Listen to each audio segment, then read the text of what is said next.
Hey everybody, Brian Von Vier here. What is that one bit of official D&D lore that you tend to ignore? Put it in the comments below, baby.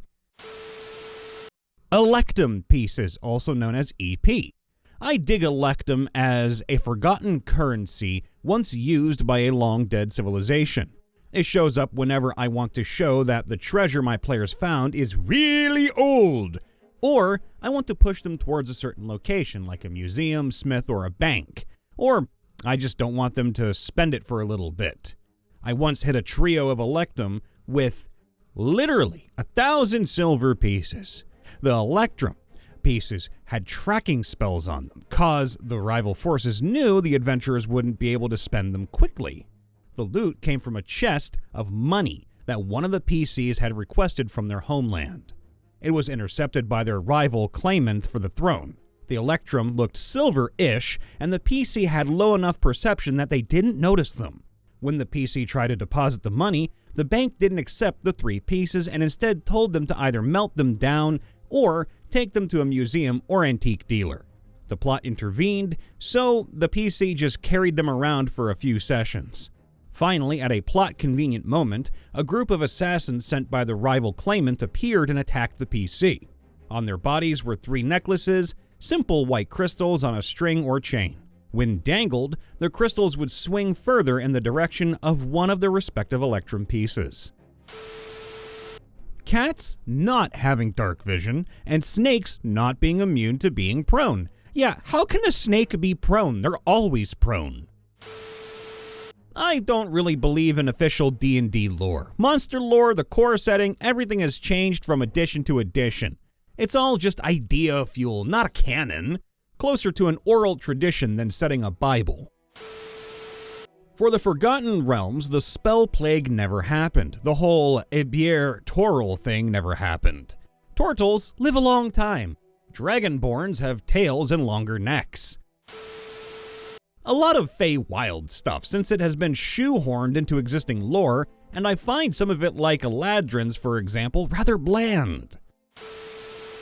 To explain how dragons and giants didn't destroy the world in one of their massive wars, I decided that at the peak of the fighting, with Bahamut's blessing, the gods would use some serious power to transform 80% of the living dragons and giants into Dragonborn and Goliath respectively, allowing for both races to have direct ties to their progenitor races and give some pathos to the surviving dragons and giants.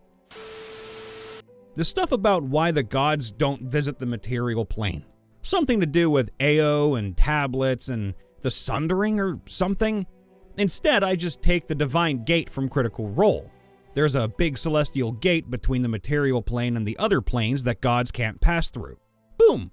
Crystal clear and easy to visualize. As I understand it, the TLDR version is something like this. Pre-Divine Gate, the gods visited the world and caused chaos. Then, instead of the Divine Gate, Ao, the most powerful deity, said, "If you do anything outside your specific realm of godhood, I will delete your powers and make you mortal." So, they don't, because he can and has. It's more they all fear the over-god than can't go down. The sundering in tablets has to do with wars between primordials and gods, and is only minorly relevant to Ao making the new rule. I've never had any of this come up in a campaign, though. How did it affect yours? Cleric tried to summon his deity with divine intervention? What is up with druids not using metal, but somehow scimitars are okay? I get that it's largely lore-based, but it's written like it's a rule. As an aside, I do think it'd be cool if all races, bar humans, had some sort of thematic weaknesses like the drow have. I ignore the existence of many of the non-traditional races like shifters, tabaxi, and turtle in my homebrew world. I don't ban the stat block, they just don't exist as cultures in the world. So, for example, a shifter would be something like a hexblood, where they were born as a human or something else, but something affected them. Maybe one parent was a lycanthrope. Maybe the character was bitten and the remove curse cured the lycanthropy, but didn't remove everything. Whatever the case, they have the stats of a shifter, but they would have been raised in a human city in one of the human nations. On the flip side, a turtle might just be an offshoot of the lizard folk, so their tribe would fall under the lizard folk king and culturally would look the same. I stick with the high draconic intelligence, but their colors are more like skin colors in humans. It's a hint to which part of the world they originally come from, but they're all the same species and would gladly pick a mate of another color than their own. This really trips people up when they encounter a happily mated pair of one metallic and one chromatic, and it's the metallic that's the grumpy one. Now, pardon me for being an ignorant man, but in the comments below, can you explain more about chromatic scales and how they didn't like to mix their genetics? Because this is what I'm getting from the vibe here, and I'd like to know more about that. The idea that the astral and ethereal planes have to be different. They're basically the same, so I've made them the same in all my recent games. Then there's the idea that the world tree cosmology is not a thing in Forgotten Realms anymore. I like my world trees. I like my world trees. So when I last ran Forgotten Realms, the world tree was back in, much to the annoyance of the lore purist in my group. I have outright made my own setting with my own lore for everything, just so my players couldn't look through the official lore to find game-breaking exploits like they did when I ran Forgotten Realms. Admittedly, I was still a beginner DM at the time and would like to think that I could deal with it better if they tried it now. That individuals are dedicated to one deity. Real polytheistic societies are more varied and pluralistic. A priest in my world might be dedicated to one god, but they recognize all of them, and might pray to evil quote-unquote gods simply to get protection from them. Local spirits and gods from different pantheons all exist along with each other, and worshippers can pick from them all. On a bigger level, this is just moving away from the rigid alignment conflict from first edition. I squish all character lifespans a little bit closer together, so the shorter-lived races are not as short, and vice versa for elves and others. Having an adventuring party with people of such crazy different life ranges gets philosophically complicated to me. Having them be different is cool and makes for good roleplay, but once you get down to it, goblins and elves must have such absurdly different ideas of life. So goblins now live to around 50, and elves only 2 to 3 centuries. And of course, turtles live a long time too. That rule made no sense. Yeah, it's something I've picked up and pondered on from a few bits of media. It's that humans with barely 100-year lifespans cannot simply comprehend what it would feel like to be a 1,000-year-old elf. This also causes huge logistical issues for something like a mage school. It would, very likely, be designed around human young adults, which are 16 to 24-ish, and their rate of maturity. Now, if you bring in an elf who would be around 100 years old to be the same kind of level, but their maturity is a lot slower, do they have to study 10 times as long? Or, in this case, do you only take fully mature elves, but then they're dealing with less mature humans and could risk a bit of an imbalance? Do you teach elves separately and have to duplicate your processes and curriculums? I would say, honestly, it's not that hard to comprehend. Just a bit of mathematics involved right there. Good drow. I grew up reading Underdark and the Drizzt novels. If PC wants to be a good drow, cool. But otherwise, they are all seen as cruel and evil. Yes, I let them be the exception to the rule, which is why long-lived species are key to drow culture. You have the matron house of Benair be about 1,000 years old, so a lot of the culture is dictated by a species that has lived for quite a long time. It is also brutal in the Underdark, and during the War of the Spider Queen, the drow got a taste of what it would be like without Lolth's protection. So, because of this own self-preservation, centuries of bitter resentment, and the way the Underdark is, to name a few reasons, the drow have, as Drizzt would put it, not only understood evil, but embraced it. Now, there are exceptions. During the War of the Spider Queen and Daughter of the Drow, you can see these exceptions.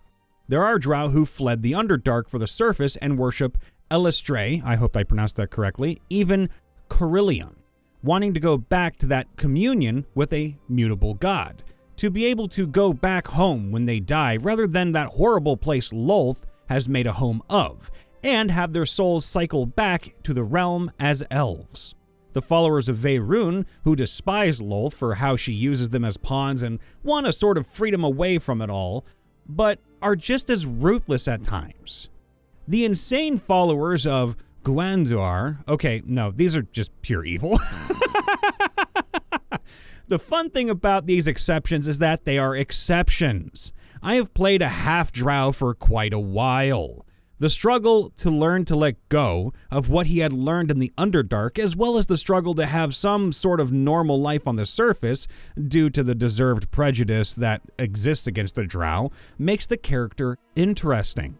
The challenges that he goes through have a lot to do with his character development, and if everyone was nice and great, it wouldn't be that much of a challenge. Yeah, intrinsic racism against things like drow would make a lot of sense, and to watch a player overcome that with kindness and their good deeds, magnifique. All the planes stuff. I say arcane magic and spirit come from the ethereal plane. Mystical magic and soul come from the astral plane. I have a whole metaphysical explanation of undead being spirit trapped on the material plane without soul and tied to a spirit anchor via a silver thread.